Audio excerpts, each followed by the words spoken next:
પોરબંદરમાં બહુજન સમાજ પાર્ટીના અગ્રણી દિનેશ માંડવિયાએ પણ ભારતીય વિદ્યાલય ખાતેના મતદાન કેન્દ્ર અંગે તંત્રની બેદરકારી હોવાના આક્ષેપ કર્યા હતા અને કલેક્ટરને રજૂઆત કરી આ કેન્દ્ર અંગે રોષ વ્યક્ત કર્યો હતો।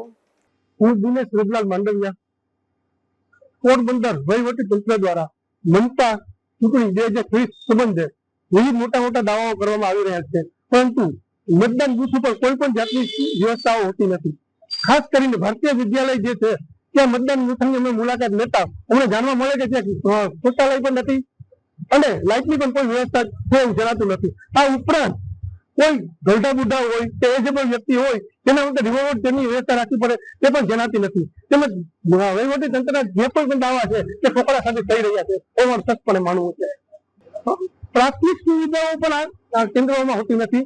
ખાસ કરી બૂથ ઉપર જો પાણીની વ્યવસ્થાઓ નથી, મકાન જર્જરિત છે, લાઇટની વ્યવસ્થાઓ નથી, સાફ સફાઈની કોઈ વ્યવસ્થા નથી, બિલ્ડિંગ પણ જર્જરિત છે, જેમાં કર્મચારીના જીવનું જોખમ પણ વધી જાય છે।